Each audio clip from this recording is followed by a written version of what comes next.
ficción con los descubrimientos recientes, los agujeros negros y las ondas gravitacionales. Parece noticia de periódico, pero sí, trae todo un capítulo extenso de qué son las ondas gravitacionales, las gráficas del paper y del chip, del sonido que se escucha cuando pasan, y viene toda una explicación amplia y quién le descubrió y los métodos numéricos que se emplean. Entonces, esa parte de las ondas gravitacionales, bueno, se la armó Mario en estos meses y ya está calientito, lo acaba de sacar esta segunda edición, donde seguramente también agregó más cosas, algunas que pude descubrir. Bien, el libro se llama entonces Las travesuras cosmológicas de Einstein et al., del colega Mario Rodríguez, que también trabaja en el ININ, donde yo también estoy. Voy a leer esta parte, es la mejor manera de decir las ideas sobre este libro, creo, que es un libro que trata muchos temas. Quiero resaltar lo que voy a decir acá, y es que es un libro que habla de cosmología moderna y de las historias de las y los personajes que han ayudado a entender el universo, que van desde físicos, matemáticos, astrónomos, ellos embarcados en la compleja tarea de entender algo de lo cual solo podemos saber su pasado.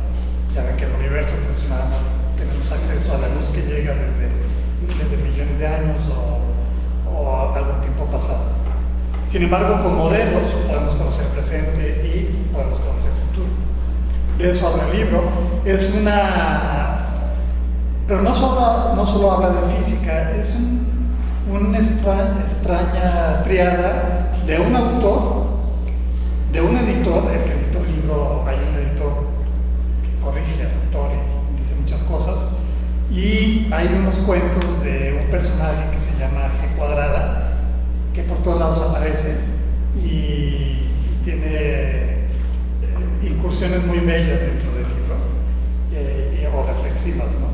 Entonces todos ellos, el autor, el editor y G Cuadrada, conviven alrededor de textos cosmológicos con un sinnúmero de explicaciones técnicas narradas de manera sencilla y con ejemplos de la vida cotidiana en México. Esta trenza dorada funciona así: el autor explica, el editor lo corrige y lo regaña en algunas ocasiones, y los cuentos de G Cuadrada poéticamente anticipan una gran aventura. Por ejemplo, les voy a leer para que vayan agarrando tono con esto. En la página 31 de esta edición dice G Cuadrada: en la intimidad de su pasión, ella le dijo cómo moverse y él le dijo cómo curvarse. Es un libro de cosmología y de matemáticas. Y vean, pero el autor adelante dice, si el espacio es plano, las geodésicas son líneas rectas. En cambio, la distancia más cercana entre dos puntos sobre una esfera se logra trazando líneas que son segmentos o arcos meridianos. La geometría del espacio-tiempo le dice a la materia cómo moverse. Bueno, tiene que ver una cosa con la otra, ¿no? Una más poética y otra más física y matemática un poquito. Bien, un poco más adelante. Sí, exacto.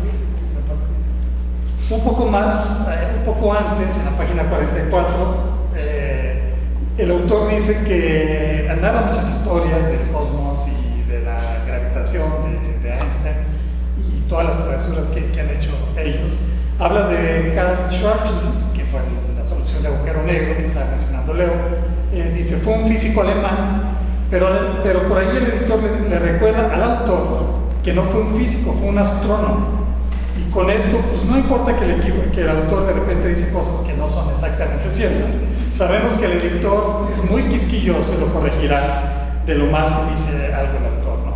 Entonces, es esencial leer al editor, que debió ser también autor del libro, el editor. De hecho, sabemos que es su alter ego. El libro tiene muchos datos, muchas páginas, son alrededor de 400 en esta versión. Tiene ilustraciones y diagramas, tiene muchas fotos en color de colegas mexicanos, de gente de fuera, fotos de galaxias, de diagramas, en fin, está muy editado. y habla de muchas historias, tiene también información sobre el autor, tiene una dedicatoria, agradecimientos, en donde menciona que este libro, por cierto, está libre de erratas, pero la palabra errata está mal escrita, dice errata. Entonces, bueno, esa es una travesura del autor que le está diciendo, yo creo que al editor que no se fijó bien, porque es un pleito entre el editor y el autor, y G cuadrada lo convierte en poema todo. Entonces, el libro es claramente, pues tiene bastante humor. También tiene un índice temático, tiene un prólogo, un preludio, un epílogo, un apéndice, un glosario de términos técnicos, 261 citas bibliográficas, algunos de libros, algunos de artículos científicos. Tiene también un índice de palabras, y bueno, por si fuera poco, también tiene 24 capítulos de historias cósmicas y cómicas, donde siempre hay travesuras cometidas por personajes de la historia, por el autor, o por el editor, o por G cuadrada.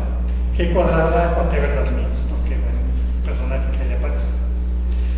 Perdón, se me olvidó decir que el libro amablemente incluye comentarios de la crítica, de grandes críticos como Fuentes, nunca aclara qué Fuentes, supongo que Carlos Fuentes, porque también menciona críticas de Cortázar, del gran físico Nicolás Bogoliubov, todos ellos, por cierto, fallecidos. El libro es nuevo, no sé cómo ya ves esas. A ver si no te acusan como a Peña Nieto de andar y sacando párrafos de ellos aquí, ¿no? Pero también, por ejemplo, de personajes como de algunos otros, y de la señorita Cometa, que, bueno, no sé si sepan quién fue la señorita Cometa, pero fue un personaje de la televisión en los años 60, a la cual al parecer no le gusta mucho la física, pero sí quiere estudiar en la Facultad de Ciencias y de Física, la señorita Cometa. Pero bueno, es una crítica irónica y bueno. Entonces el autor tiene una reflexión sobre lo que opina la señorita Cometa y dice que el libro lo llevará a mal término, ese comentario de la señorita Cometa. Dice que va a ser un fracaso. Yo lo que le comento a Mario es que pues, nadie conoce a la señorita Cometa, no tenemos por qué creerlo. Era un personaje que tenía una varita y hacía como magia, se hacía a dos pequeños japoneses de los años 60. Entonces, bueno, incluye todo eso el libro. Entonces, es un libro cosmológico y es un libro lúdico, es un libro que también establece como relaciones muy interesantes de literatura. Pero uno tiene que haber leído todos esos libros de Carlos Fuentes y de Cortázar para decir, mira, aquí los está citando, pero te lo está citando con física, entonces por eso es que no es trivial. Pero es muy interesante eso que logra. Bueno, y entrando ya en materia, les comento, comentaba 24 capítulos de travesuras de Einstein y sus colegas. Nos habla cómo le hicieron para descubrir la expansión del universo y la expansión acelerada. Nos habla de la radiación cósmica de fondo, de las pequeñas anisotropías de las que habla este libro, y de sus propiedades de cuerpo negro, y de los personajes que descubrieron todo esto. Nos habla también de relatividad general, de las historias entre Hilbert y Einstein. ¿Quién descubrió la relatividad general primero? Aquí está en la portada. Viene un lagrangiano, delta es igual a 0 y ya está la relatividad general. Y aquí viene Einstein con la ecuación de Poisson, intentando ahí con cosas chuecas y hasta que llegue. Entonces a Einstein le costó 10 años, a Hilbert quizá un mes o algo así. Parece que Hilbert lo sacó un poquito antes, entonces bueno, pero la parte física creo que sí, Einstein le exploró mucho. Viene toda esa historia contada aquí y es muy interesante. Nos habla también de lentes gravitacionales, de galaxias, de cúmulos de galaxias, del universo, pero también de mecánica cuántica, de universos paralelos, de partículas elementales, de bosones y fermiones, y de intentos en México de hacer mediciones de la zona del silencio y de los pioneros mexicanos al medir la radiación electromagnética de 21 centímetros que se intentó hacer en esa zona del silencio y cómo se está intentando medir hoy en día.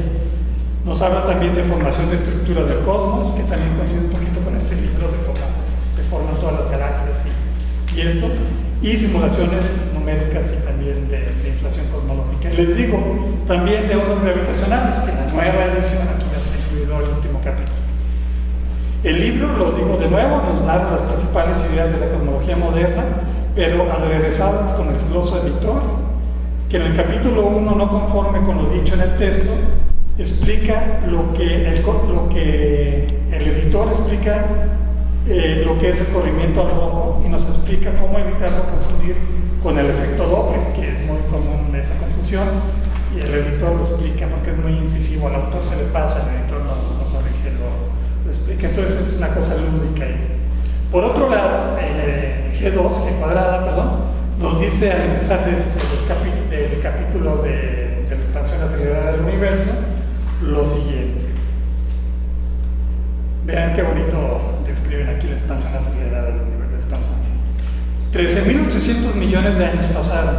Un día, un átomo, quizá primigenio, quizá producto, y el autor escribió modelo de partículas para explicar cómo se formaron los núcleos de los átomos.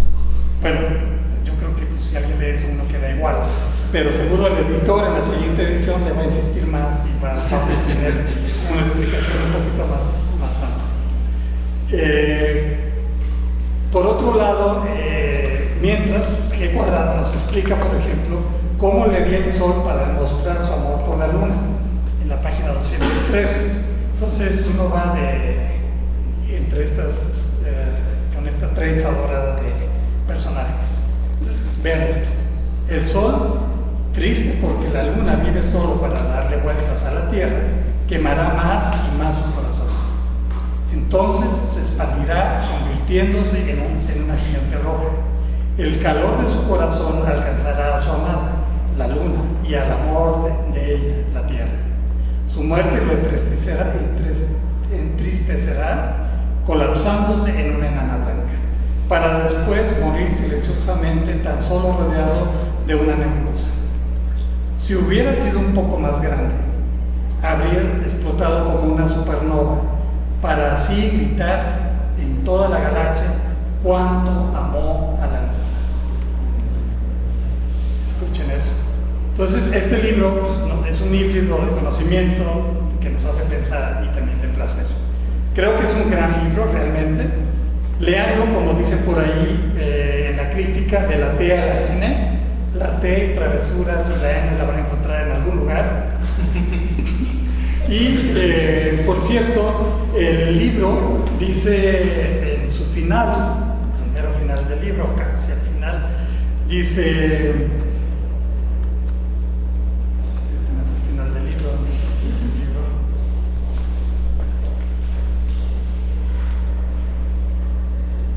Aquí está. Dice, en la época actual, en Z igual a 0, ya para esas alturas uno Z ya sabe qué es, pero Z igual a 0 es hoy, domina la constante cosmológica. Un descuido evolutivo y aparece el ser humano sobre la Tierra. El universo se había equivocado y Dios también. Bueno, esas enigmáticas palabras se podrán comprender una vez que lean las travesuras cosmológicas de Albert Einstein et al., pues obviamente se lo recomiendo. Gracias. Quiero agregar algo a la pregunta de Jeffrey. Y bueno, alguien quiere algún comentario más sobre la pregunta. Ya aprovechamos a preguntarle a Mario cómo es que manejó este truco para saltar situaciones y poder escribir ecuaciones, pero o sea, tampoco va a ser un compromiso entre Hawking y Penrose. Bueno, el truco es el salto de Penrose, pero yo le llamé el salto del tigre porque en la época más difícil del pueblo, en los 90 al principio, cobrar un cheque era una complicación. Entonces hacíamos colas y colas para cobrar un cheque de aquellos. Y cuando abría la puerta del banco, nosotros todos salíamos corriendo, entrábamos corriendo a la porque si no horas se hacía agua, checo, estaba como. Yo recuerdo que, bueno, no recuerdo, sino que eso ocurrió que entramos todos y yo trompecé, yo no vi el escalón y trompecé. Y cuando iba cayendo, yo iba pensando qué debía hacer. Y recuerdo, y yo no sé si eso realmente ocurrió, pero en el pueblo solíamos a las 6 de la mañana salir a hacer, bueno, nos integrábamos en un grupo de pentatlón, y entonces ahí se hacían sus saltos pensé, o caigo de bruces y doy con la cara, o hago el salto del tigre. Y entonces puse mi mano así como se enseñaba. Metí mi cabeza y di la vuelta y me paré y seguí corriendo. Y recuerdo que desde atrás, cuando me vieron, aún así se rieron, porque a veces es bien ridículo porque las manos se hacen el salto del tigre. Entonces, cuando yo pensé en lo que decía Joaquín, decía Penrose, fue hace el salto del tigre. Y brinca, bueno, salva el obstáculo de alguna manera.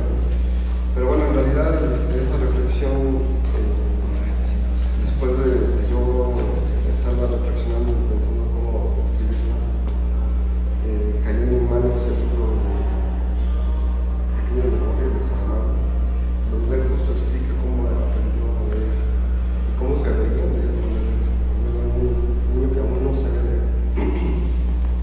Tomaba el periódico y estaba intentando leer y la gente se veía leer. Pero de repente, sin darse cuenta, empezó a hablar. Y claramente no sabía qué estaba diciendo, pero ya podía leer cosas y después ya podía leer párrafos completos e incluso podía entender, o sea, sin saber, empezó a entender el lenguaje y que hubo una respuesta. Entonces es la manera en que yo explico ahí de la matemática, ¿no? Cómo finalmente después de estar leyendo los textos, quizás no entendamos la ecuación, pero al paso del tiempo lo vamos a entender, podemos ya hacer un error. Yo pregunta, Mario, ya que has leído tanto esto de Einstein y sus travesuras, su manera de trabajar, ¿qué opinas de él? ¿Qué onda? Cuéntame. Bueno, digamos, con el paso del tiempo, la obra de Einstein va a quedar registrada como Aristóteles, como Platón, como los filósofos En este libro. Porque para la humanidad, digamos, como humanidad, lo que importa es digamos, el avance que logró. En el capítulo último, Pero ya como persona. en el último capítulo, para mí, justo, bueno, hay dos partes que menciona el editor cuando dice, ha usado dos veces la palabra bonachón, pero bonachón digamos, con cursivas. Entonces le llama la atención y busca una razón por la cual usó bonachón. En ese último capítulo también se dice que, por ejemplo, Einstein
tiene la función de No, hacer- es una personalidad muy compleja.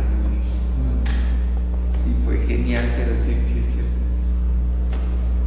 Todo este cuento del contrato marital que tenía con su esposa real, pues, que tenía. Pues está documentado. Está documentado. De hecho, seguramente no le hubieran dado el Nobel si sale a la luz pública este detalle. Porque la Academia Sueca es muy conservadora, era muy conservadora. ¿Pero en qué año se divorciaron ellos? O sea, ese fue un arreglo en el 19, Cuando ya en el 21 ganó el premio Nobel. en el 21 y 22. 21, 22. O sea, ya ahí Mileva veía como muy buen candidato para el premio Nobel. Él decía que ya Y ella dijo, bueno, venga el dinero. entonces le dijo, para quitarse a mí lleva, dijo, Luego se casó con la prima, ¿no? Con la que sí, pero tuvo intención de que mejor quedarse con la sobrina. Sí, sí. Cuidándote, cabrón. Cuidado que te está viendo acá. Mira, acá atrás la foto de este. Le tentamos las manos encima, pero no tenía así los dedos, ahorita. Solo tenía una mano. Bueno, pues